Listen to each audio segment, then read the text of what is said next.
Hello, everyone. Thank you for joining us today for this town hall to discuss the rise in anti-Asian violence and hate. We were shocked and saddened by the killing of the 7 people in Asian-owned businesses in March. This event provides us the opportunity to open a dialogue on the growing wave of violence against the Asian community. And we are honored to have a distinguished panel of legal professionals who can share their views and experiences. Joining us today are Anu Seem, Assistant Vice President and Senior Legal Counsel at AT&T, BJay Pak, Partner at Alston and Bird, and former U.S. Attorney for the Northern District of Georgia and State Representative for the Georgia House of Representatives, Bonnie Youn, Legal Recruiting Manager at the RMN Agency, Guanming, Deputy General Counsel at Priority Technology Holdings, Thomas Kim, Chief Legal Officer and Company Secretary at Thompson Reuters, and Michael Wu, Chief Legal Officer at LA Brands, will be our moderator. I also want to thank our co-sponsor, GAPABA, for partnering with us to plan and provide this event. Before I turn this over to Michael, we want to show you a video clip. I've heard people make comments like, "Thanks for bringing the virus over." Didn't it come from you guys? A passenger told me that I should go back to China. I've had strangers cough at me. People move away from me. Someone spit 3 times towards my direction. I felt so violated. My biggest fear is that all the stereotypes that we've worked so hard to break are just going to be reversed. And I won't let that happen. Everyone has to keep everyone else safe. We all have to play our part. I've been spending 8 to 10 hours a day making masks. I donate my plasma. As an essential worker, I'm delivering food, groceries for my community. I know I'm putting myself at a little extra risk. I'm happy to do it. It's really hard to talk about racism when all I want to do is cry about it. You have to talk about it to other people. You have to tell them these things exist. We're all human. I'm a firefighter, not a virus. I'm a mask maker, not a virus. I'm a nurse, not a virus. I'm a delivery woman. I'm a rideshare driver. I'm a chef, a neighbor, Artist. Bus driver. I'm a doctor. Fight the virus. Fight the virus.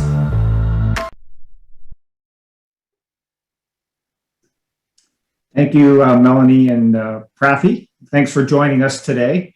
Our panel will address a range of topics this afternoon, including Asian hate, anti-Asian violence, the media portrayal of Asian Americans, raising awareness of workplace bias against Asian Americans, the anti-Asian hate crime bill, and supporting Asian American community and combating the anti-Asian violence.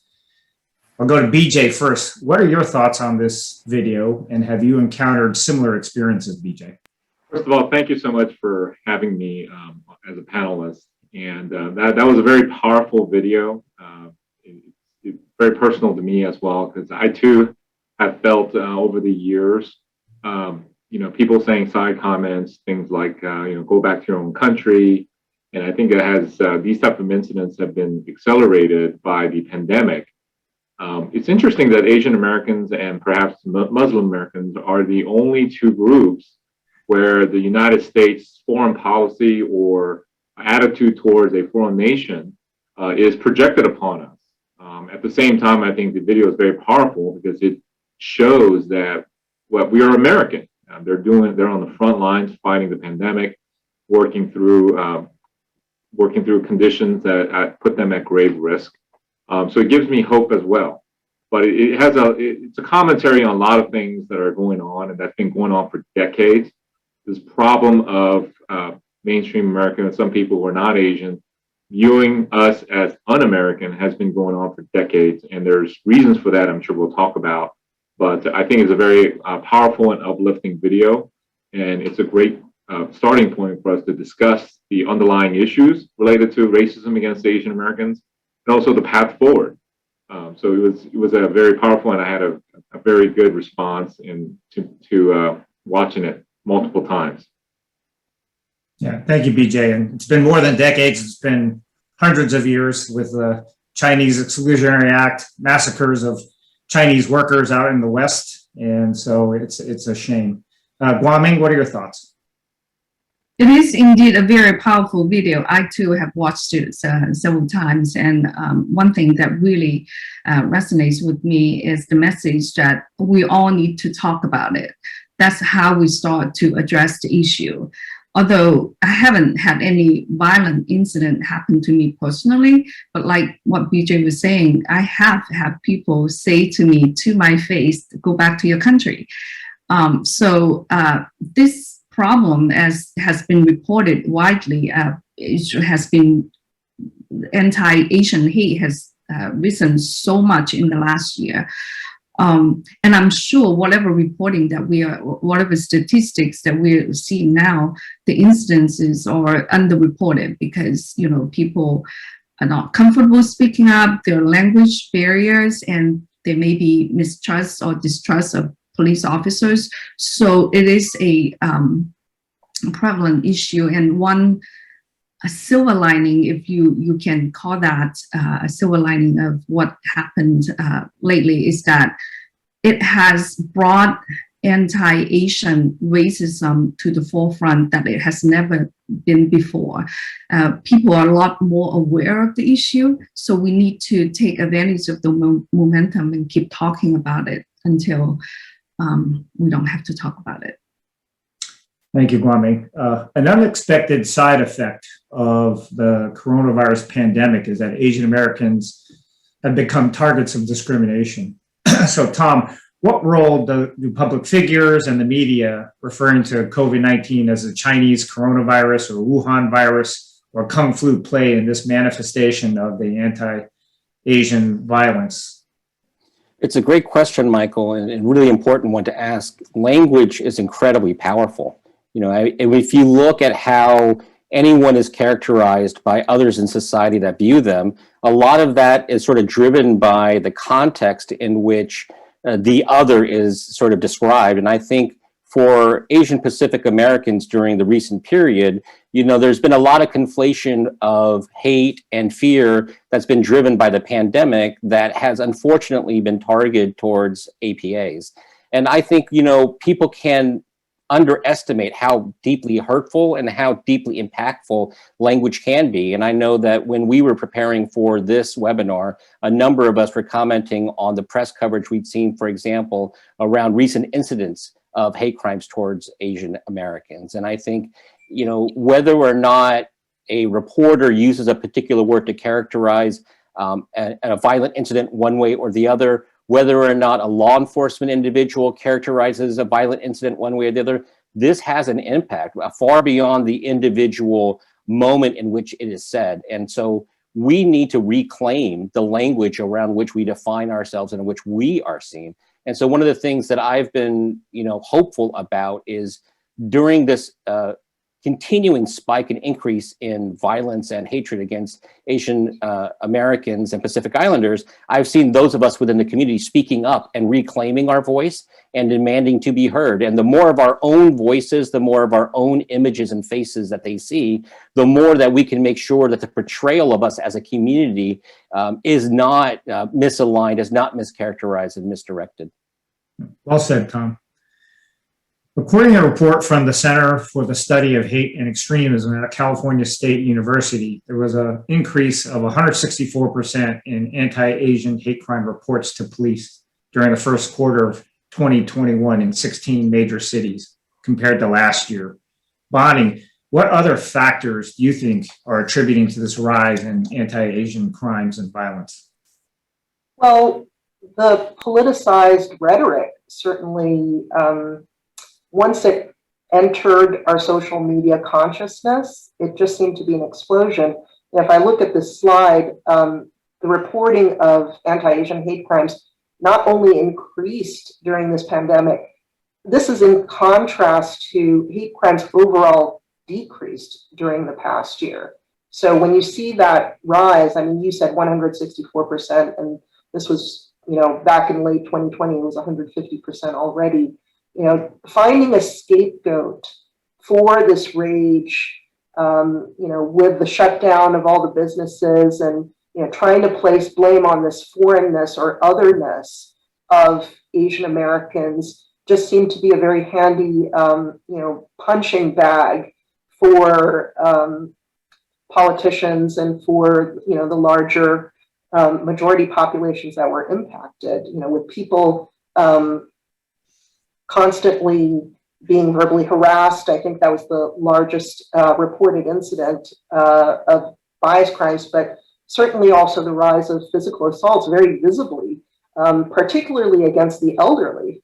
You know, very visible one, you know, recently in San Francisco was this Chinese grandmother who was attacked, and, you know, unfortunately for her, she had the temerity to fight back. And I think the perception also of this model minority stereotype of Asians as being passive, as being weak, as not being able to fight back, has sort of allowed, you know, the more visible rise of violence against our communities. And so, as both Thomas and everybody else on this panel has said, you know, we're finally being able to have some political voice to be able to combat it. When I see, you know, on my Amazon Prime main screen that there are, you know, is an acknowledgement of Stop AAPI hate, Stop Anti-Asian Hate, I know that this has finally gone into the mainstream media. When I see it on my HBO Max video, to me, I know and I can see visibly there is a change. All right, let's move on to the media's portrayal of Asian Americans. So you want to play that video clip? And the Oscar goes to Youn.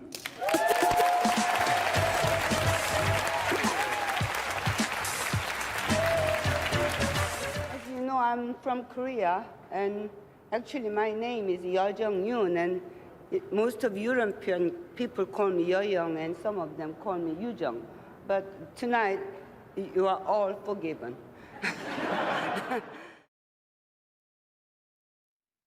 And, you know, Michael, I'd just like to quickly jump in. I was so proud to have a Youn win an Oscar award. Being a Youn myself and having the same last spelling was incredibly gratifying.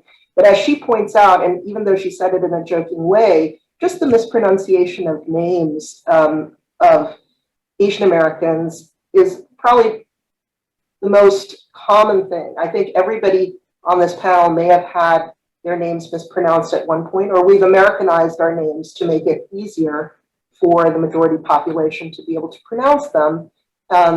So much so that, you know, after the Atlanta Asian spa shootings, the Asian American Journalists Association did a tremendous service by putting out a website that clarified the pronunciation of the names of the victims. Because if we can say, you know, the Wachowski brothers, or, you know, majority Caucasian names, we certainly should be able to pronounce the names of Asian Americans.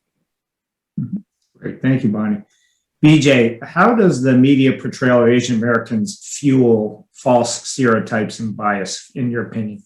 I think that's a very important question, Michael. To piggyback really quick off what Bonnie said, you know, for example, spelling of the names is a huge issue in the media. In particular, for example, so anyone who has last name Lee could be a different ethnicity, right? So if you don't spell it correctly, you won't know that someone may be you know, Chinese descent or Korean descent. And so this is very important. And by not accurately portraying portraying Asian American communities, it paints a monolithic picture. And if you grew up in an area such as I did, I grew up in Florida where there weren't many Asian Americans growing up, you know, most people will use what they see on TV or media to fill in their various opinions or views of Asian Americans, unless you have that one-on-one you know, interaction with somebody. So, you know, no one's born with biases or bigotry. It's just that all these external factors, mostly from the media, that are projected upon Asian Americans. Historically, although we've improved significantly, historically, you know, Asian Americans were painted as foreigners, good at kung fu or martial arts, or, you know, or women were, you know, they were fetishized, were viewed in a sexual manner, and you know, oftentimes like you know, sex workers and Asian males were not cast in leading roles. that they were, only in the martial arts context. And all of that feeds into stereotypes and biases people may have interacting. So for example, when I was growing up, and I'm sure it's true for a lot of people here, growing up, interacting with people who've never seen Asian Americans, they may think it's very funny to make some noises that are associated with like Bruce Lee movies, right?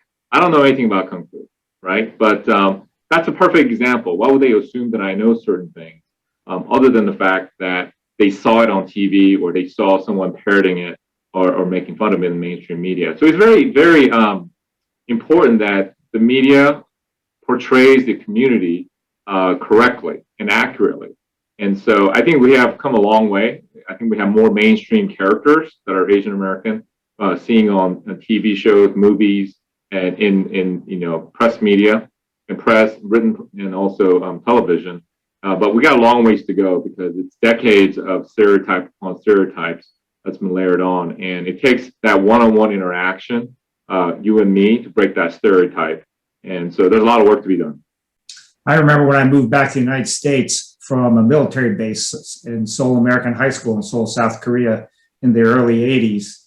And I arrived at Dunwoody High School here in Georgia, and my sister and I were the only Asian Americans in the whole school. And 16 candles came out with long duck dong. And that was the portrayal of Asian American males. And obviously I received a lot of grief over that. So, and Michael, yeah.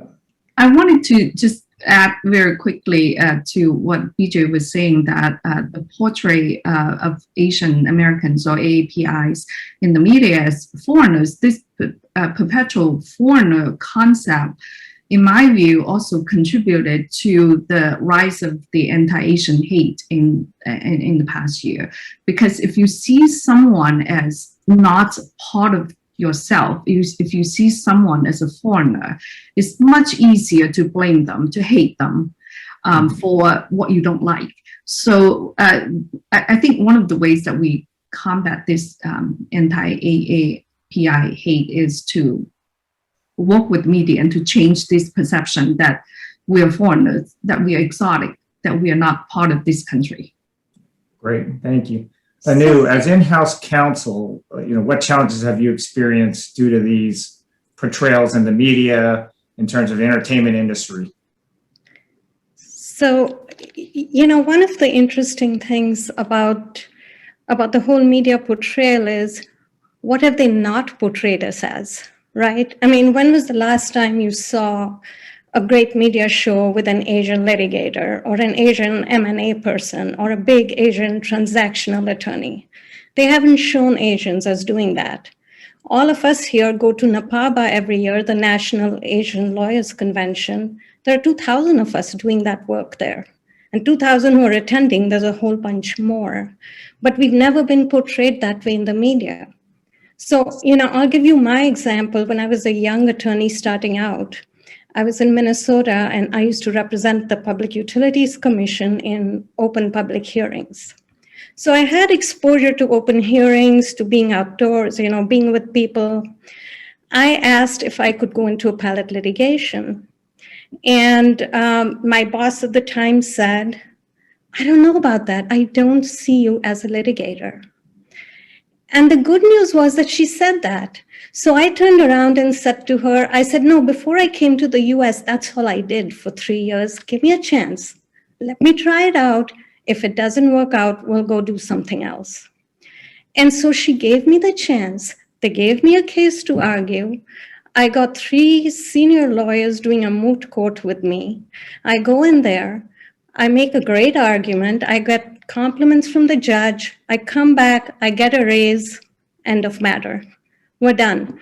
But this example sort of gives you a feel for, 1, for the stereotype, and 2, for the power of listening and understanding. I mean, if she hadn't said what was on her mind, and if she hadn't had an open mind and listened to me and given me a chance, my career would have gone in a different direction.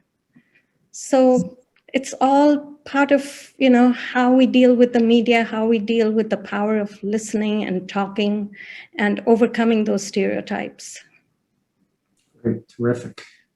All right. In March, 8 people were killed in the Atlanta spa shootings, and the culprit claimed he was not motivated by racial hatred, but rather his sexual addiction.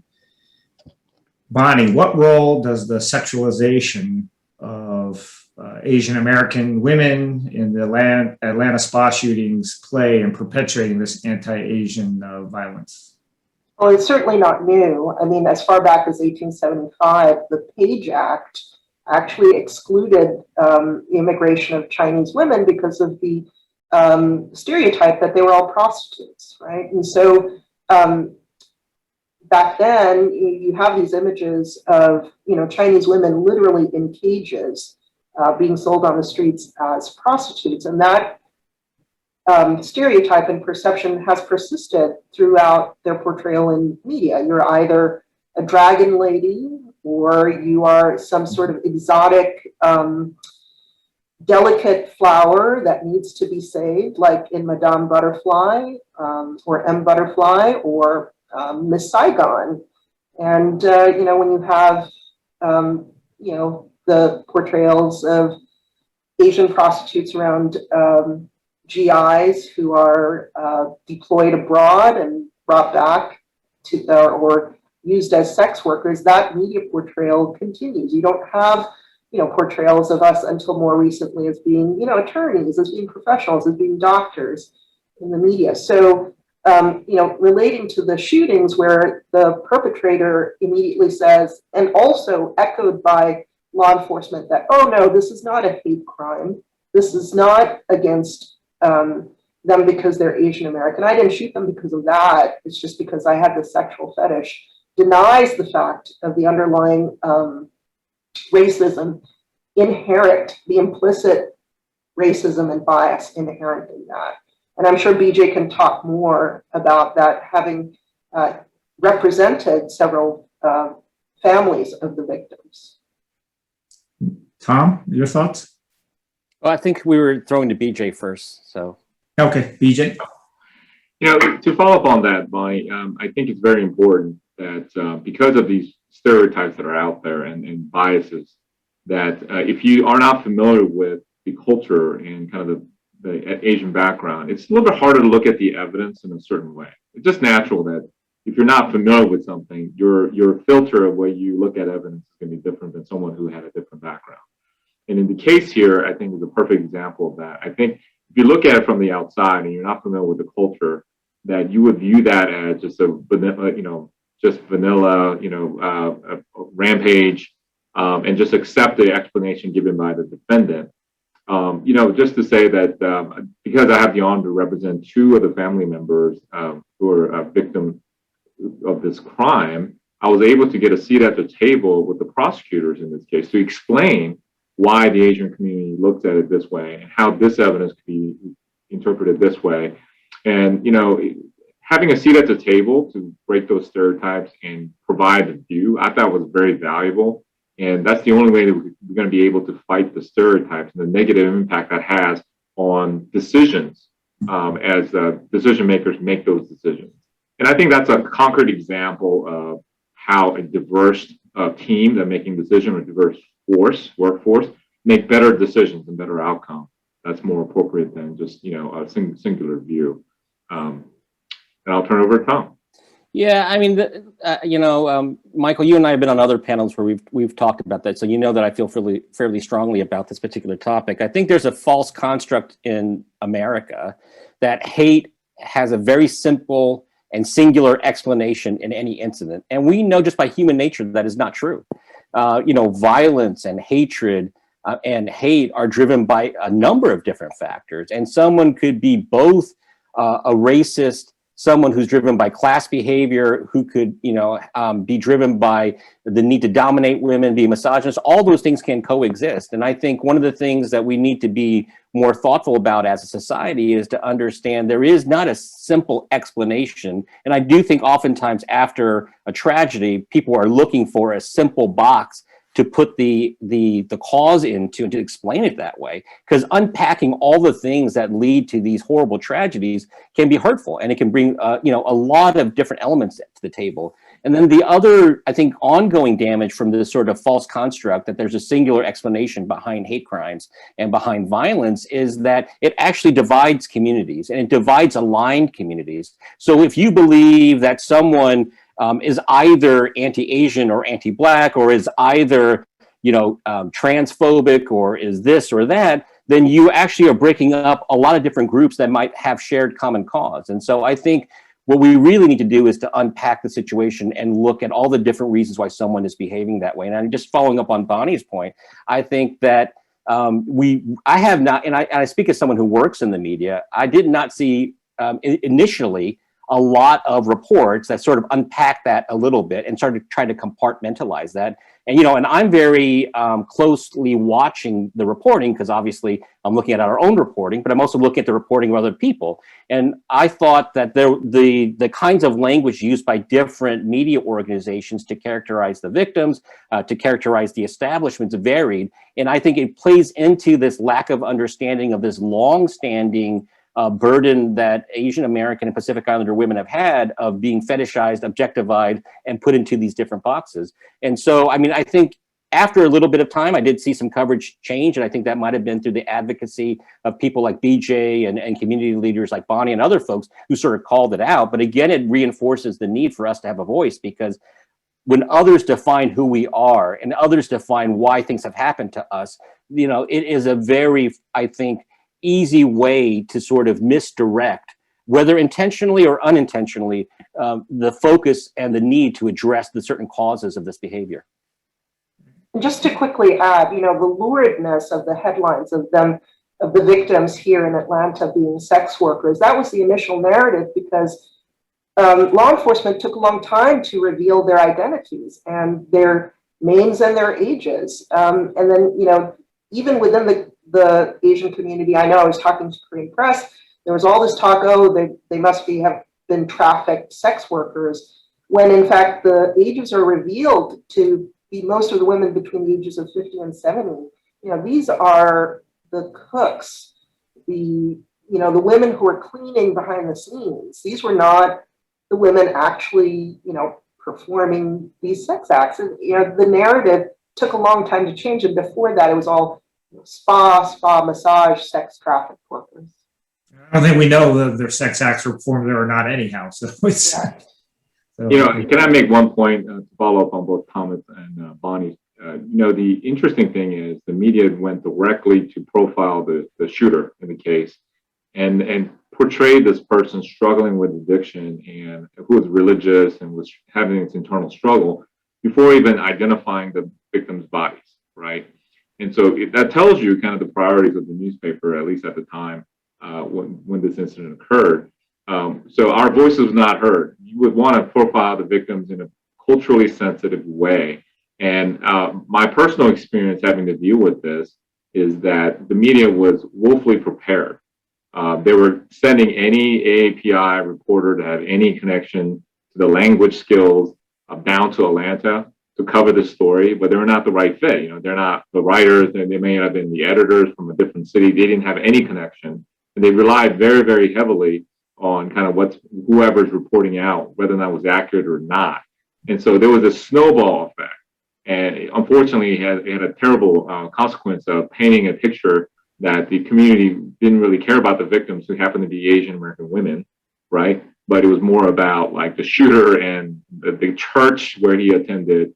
And so I was very disappointed by that. But that also gave me an insight into what needs to happen next in terms of having our voice heard, like Thomas said. Great. All right, in a recent Los Angeles Times op-ed, the Los Angeles Times stated that the onslaught of anti-Asian hate during the pandemic has caused Asian Americans to speak out against the vicious attacks and blatant racism. It has also forced people to confront less violent forms of discrimination, such as implicit bias and stereotypes that have been long used to hold Asian Americans back in the workplace. So, Nu, what actions can companies, leaders, and decision makers take to address and bring awareness to bias against Asian Americans in the workplace? I do think that the business has risen to the challenge this time. I think right after the killings, right after these shootings, there was a letter written and signed by 250 businesses. It was titled Enough. And I think it was in the Wall Street Journal, a very powerful letter. And so I would recommend, if you haven't read it, or I think the panelists have probably read it, but I would recommend our audience read the letter. I think other big businesses have written to the challenge. My own employer, AT&T, has committed $7 million in funds on a multi-platform to disseminate the message of anti-Asian violence and to help get the message on Stop Asian Hate.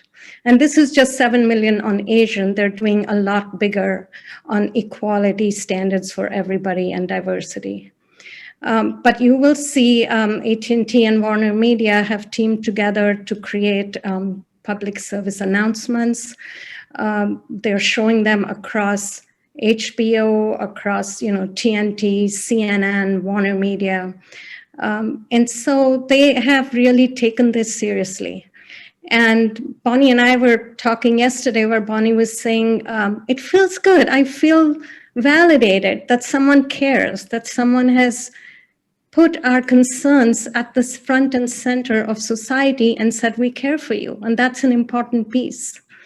We've also committed funds. AT&T's committed funds to the AAPI, to the Legal Defense Fund, and has told employees that they will match funds. If employees give donations, they will match those donations up to a certain amount.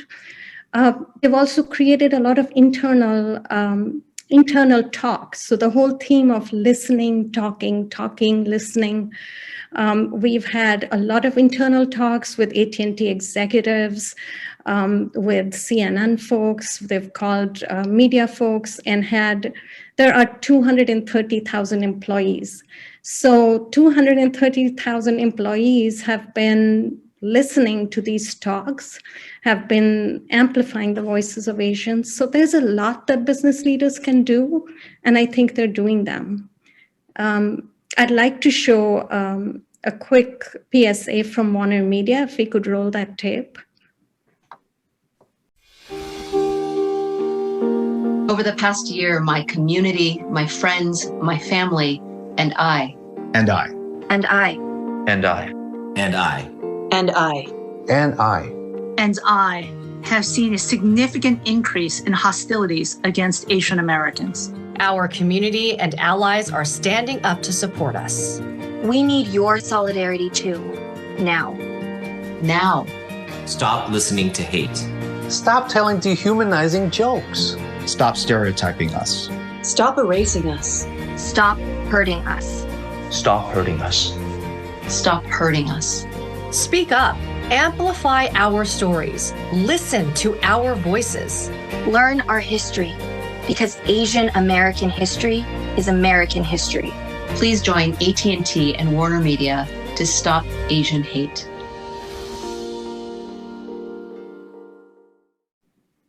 Terrific. Any other thoughts on you? Or? No, I mean, this is the kind of action we need, right? Is this enough? Probably not. Can we go beyond this? Can we start giving more power to Asians, to minorities as a whole? I think that should be the next topic of conversation, which is let's bring society together, let's fight hate, but let's also give power in the hands of minorities. Let's give them budgets. Let's give them the right to hire people. Let's send them out in the community as our representatives. That should probably be the next big step in this direction. And that's not just for Asians, that's for all minority communities where you need to raise the voice and amplify the voice of your minority attorneys or minority people. But I think this is such a great step. I think businesses have risen to the challenge. And I mean, I'm really proud of these messages. Tom, any thoughts from your perspective?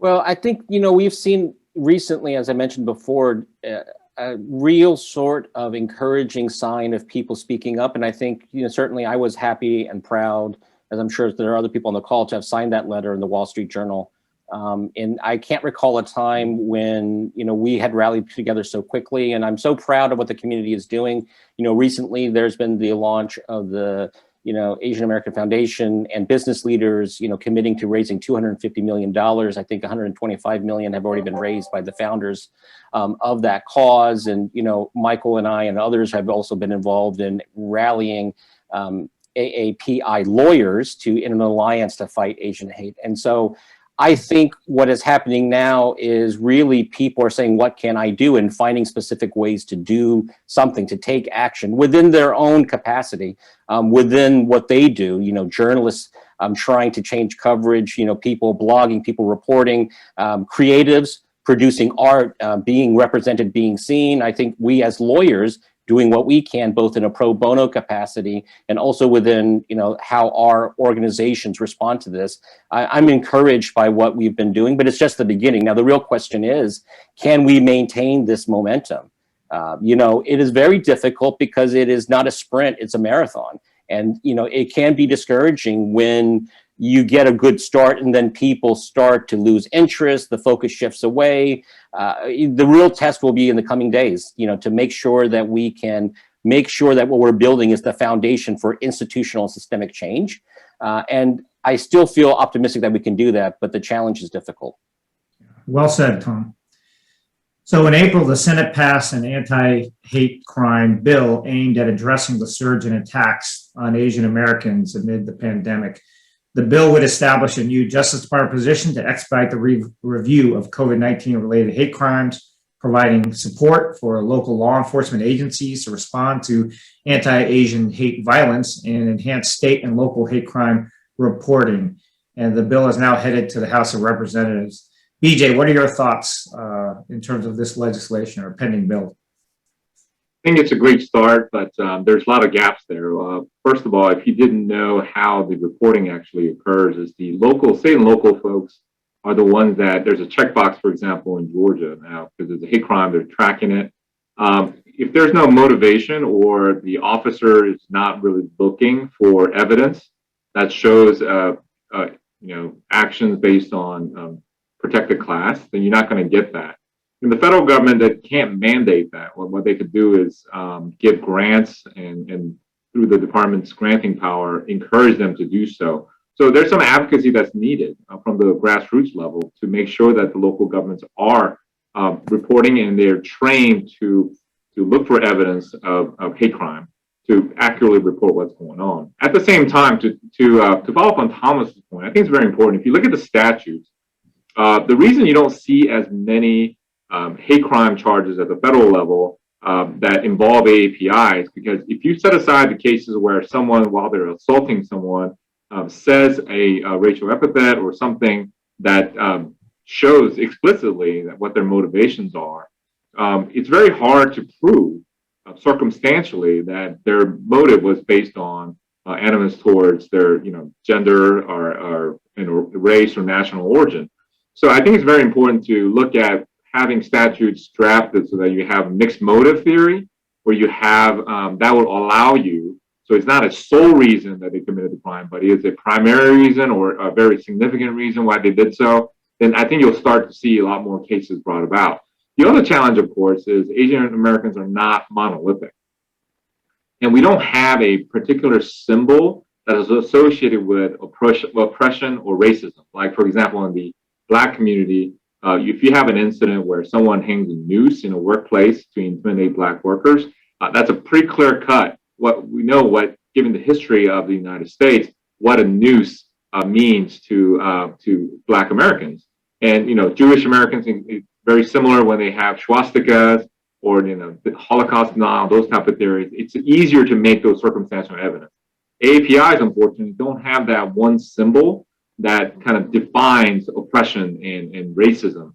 And so it's a little bit of a different challenge in terms of proving hate crimes against AAPI, but tracking it is very, very important. So I think all of us should be advocates to make sure that local law enforcement are properly trained to look for signs, circumstantial evidence of racial animus when they're tracking and reporting those type of incidents. Great. Thank you, BJay. Now we're going to move to supporting the Asian community and combating anti-Asian violence. So to the panel, what ways can attendees, the legal community, and companies support the Asian American community in combating anti-Asian violence and hate? So we'll start with Bonnie. Yeah, well, first I wanted to say that there's been really a wealth of resources that our communities have started to put together. Certainly, Stop AAPI Hate was formed with the urgent need to start reporting the rise of hate crimes. I'm going to point specifically to GAPABA.org, the National Asian Pacific American Bar Association, that has put together some really great resources, including a toolkit to be able to report hate crimes or bias incidents in multiple AAPI languages. And why is the reporting important? It's not necessarily so that there's going to be immediate response from law enforcement, but so we can gather statistics and data. And data is really critical because without that, you don't have the information necessary to pass the legislation needed, such as the Senate bill. And now that it's going to the House, obviously we need the House to support it as well before it can be put forth to President Biden to hopefully sign into law. So I would encourage, those listening on this panel to provide these resources to your companies, to your law firms, to your organizations, so that people are willing to report these incidents. Also, there's also tremendous bystander training that has been put together. There's an organization called Hollaback that has specifically provided some steps for bystanders who are witnessing a bias incident or hate crime to be able to do some de-escalation techniques, to be able to not necessarily intervene when there's violence, but maybe to record it with your cell phone. Because recording these incidents has been very critical to the media attention and then possible follow-up with law enforcement, or just assisting a victim to be able to get away to a safe space. That's really critical as well. And I would encourage you to attend the training. I know I did, and it was very informative. And also locally, GAPABA, the Georgia Asian Pacific American Bar Association, and the Korean American Bar Association, we've joined forces with several local nonprofits, including Advancing Justice and the Center for Pan-Asian Community Services, to form the AAPI Crime Victims and Education Fund, which will hopefully raise funds to support victims not only beyond the Atlanta shootings, but for other victims of hate and bias crimes nationally, and also to support training and education to combat stereotypes. And BJay happens to be on this executive committee for this Crime Victims and Education Fund. And if you wanted to donate to that, you can go to gapaba.org/donate. We're going to have an event launching this on May 24th to talk more about the initiatives, including, I believe, featuring one of the sons of the victims, again, represented by BJay. Yeah, thank you. BJay, you want to talk about the fund a little more? Yes, the idea came about because when I was United States Attorney, we had an Asian American victim of a crime that's based on bias. We had a robbing crew that robbed AAPI businesses and, pistol whipped some folks, shot 3 people. And one of the victims, once I left the office, was in dire straits financially because the pandemic hit her really hard. And we wanted to kind of provide some resources to her apart from what's available under state law. But she was hesitant, either culturally because she didn't want to use the publicity of being victim to raise funds for herself, but she still needed the money. So we thought about having, if there is such a thing as a crime victim fund that was designed to help individuals whose case may not get the attention like we've seen in the Atlanta shootings and massacre. There was a big need for that when we asked around. And so that's why we launched it. And we think that it's very important to have both accountability and transparency about the fund. And so we partnered with organizations that in this space, including the fund is hosted by the GAPABA Law Foundation, who's very experienced in giving grants to our AAPI community groups. And so we're launching that to raise money for those victims whose voices have not been heard, in the sense of having their own GoFundMe pages. The second thing I do want to talk about is another movement out there, and I think Thomas mentioned it. The Alliance for Asian Americans for Justice is it's a collaboration of large law firm AAPI lawyers and GCs and in-house lawyers from large corporations to serve as kind of a legal support system for victims of AAPI hate. So we have many, many cases. I've been involved since day one. And what basically what they're doing is we're devoting these resources to support the Asian American community in the legal context. A lot of the victims may need some help with, issues related to harassment, issues related to, probate. In this case, in the AAPI shooting here in Atlanta, a lot of the family victims needed probate help because, to take care of the estate, potentially some civil remedies that they want to seek against the perpetrators. And we're working very closely with the grassroots organizations, for example, Asian Americans Advancing Justice throughout the country, and also ALDEF. And so if you want to be involved in it, certainly if your company has a pro bono policy or pro bono program, we would love to, if you would offer and have you join the Alliance.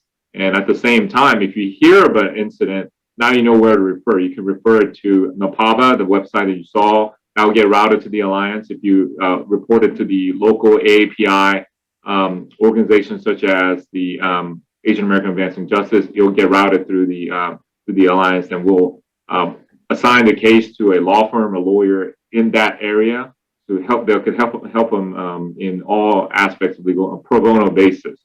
So it's a message to the community that we as AAPI communities were successful, powerful lawyers in corporations and also in law firms, that we're here, we got your back, we're going to support you to make sure that your voice is heard.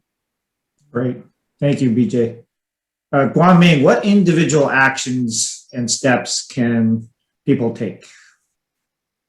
Well, thank you, BJay, Tom, and Bonnie, to talk about all these organizations out there that are focusing on supporting anti-hate crime victims and all that. And I encourage everyone who are listening to this to participate in that. And I also want to quickly, with the limited time we still have, to talk about what each one of us as an individual can do to hopefully help stop anti-Asian racism. A lot has been talked about mispronouncing names and all that. That is one thing that each one of us as Asian Americans can do. As a young lawyer, when I started out, my maiden name is Fang, F-A-N-G, and it was mispronounced almost every single time. And as a young lawyer, I did not take the time to correct people, which is something that I wish I could have done all over again. And I think one thing that we all can do is to take a little bit of time to just, you don't have to be mean about it. You can be very nice and polite about it. Just repeat the name in a correct way. And over time, people will get it. That is one thing that we can help educate people and make our names mainstream. So that's one thing you can do. Another question that a lot of us have gotten is, where are you really from? And you can tell that they are trying to, I think, to me, that question contributes to this perpetual foreigner kind of concept of Asian Americans. So lately, when I have been asked that question, when I was asked that question, I usually would say that I think you mean what my heritage is. And I've tried to tell people, every one of us is proud of our heritage. I mean, there's nothing wrong with being Asian American, but I don't want to perpetualize this concept that I'm from somewhere else. So I'll correct them and say that, you mean what my heritage is, and I'll happily talk to them about my background. So I think little things like that is something that we can do.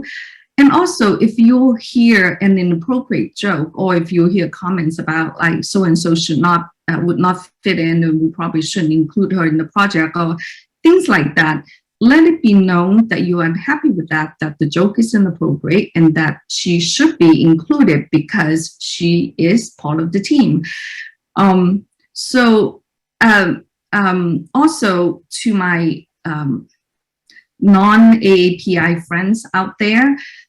So first of all, I wanted to say a big thank you to all those who called me when the spa shooting happened to check on me to make sure I was fine. So to show solidarity, to show your support means a lot. And also you can carry that support onto your workplace. If you Asian Americans are traditionally seen as workhorses other than strategic thinkers, so that is one of the implicit biases that we face all the time. But if you work with an Asian colleague and you hear a great idea, amplify that, give them credit, support them, advocate for them, promote them. So that is something that we all can do in the workplace at an individual level. And if you're in a position, promote them. Try to mentor them, try to support them, try to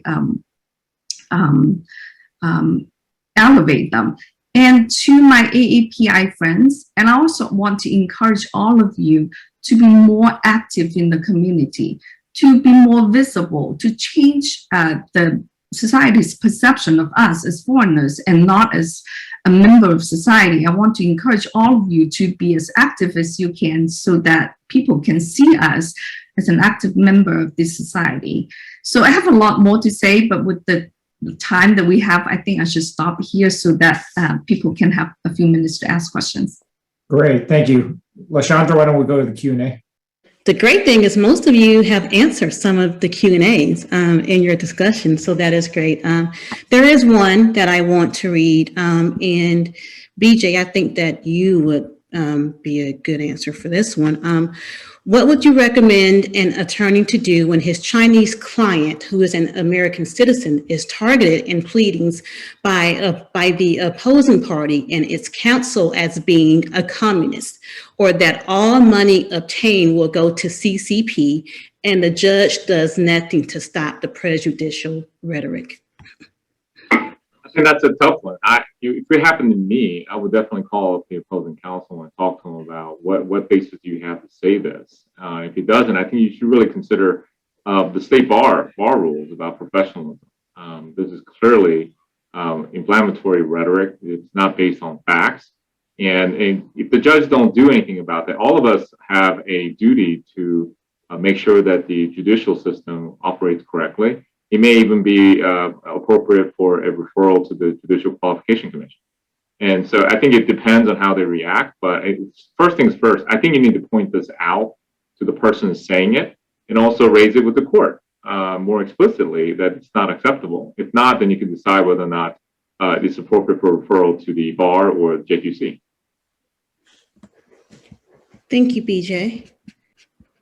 I think that are all the questions. I know someone asked about the link for where reports can be made to NAPABA, and I posted that link in the chat. And someone else asked about addressing the mispronunciation of your name in the business setting or formal setting without sounding rude. And Guanming, I know you covered that. Is there anything else that you would like to add to that question on how to do it without sounding rude? So what I have done is that when people say Guanming Fang, I would say Guanming Fang. Just repeat it like that without pointing out, oh, you said it wrong or something. And yeah, you don't have to be like mean or nasty about it, and they'll get it. They'll get it once you pronounce it correctly, and people will get it. Yeah. Well, thank you all. Michael, if we want to go and switch to closing statements, we want to thank everyone for coming out. And Michael, you want to take us out? Yeah, just want to thank the panel and our audience for joining us today on this very important topic. So thank you, everyone. Hope you have a great week.